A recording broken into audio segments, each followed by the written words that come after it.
नमस्ते बच्चों, आज हम शुरू करेंगे पाठ 4 कहानी लेखन। छोटे बच्चे कहानी बहुत रुचिपूर्वक सुनते हैं। वे कहानी सुनते समय सब कुछ भूल जाते हैं। कहानियाँ मनोरंजन के साथ साथ शिक्षा भी प्रदान करती हैं।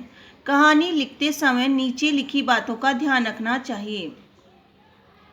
पहला, कहानी की भाषा सरल तथा स्पष्ट होनी चाहिए। दूसरा, कहानी की घटनाएं क्रमबद्ध होनी चाहिए। तीसरा, कहानी रोचक होनी चाहिए। चौथा, वाक्य छोटे छोटे तथा क्रमबद्ध होने चाहिए। पांचवा, कहानी शिक्षाप्रद होनी चाहिए। छठा, कहानी का उद्देश्य स्पष्ट होना चाहिए।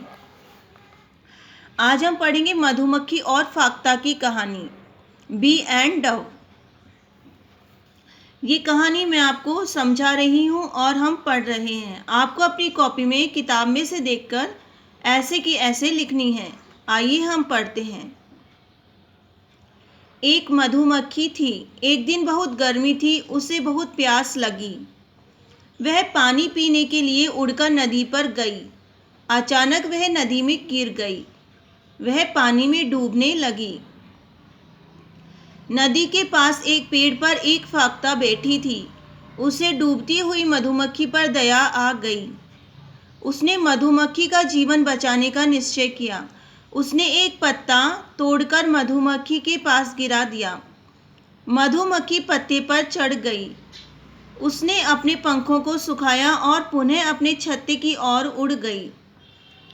कुछ दिनों बाद एक शिकारी उधर आया। उसने फाख्ता की ओर निशाना लगाया। संयोग से मधुमक्खी ने उस शिकारी को देख लिया। वह शिकारी के पास उड़कर गई और उसने उसकी बाह पर डंक मार लिया। इससे शिकारी का निशाना चूक गया। फाख्ता उड़ गई। फाख्ता ने मधुमक्खी को समय पर की गई सहायता के लिए धन्यवाद दिया। शिक्षा, कर भला होगा भला। धन्यवाद।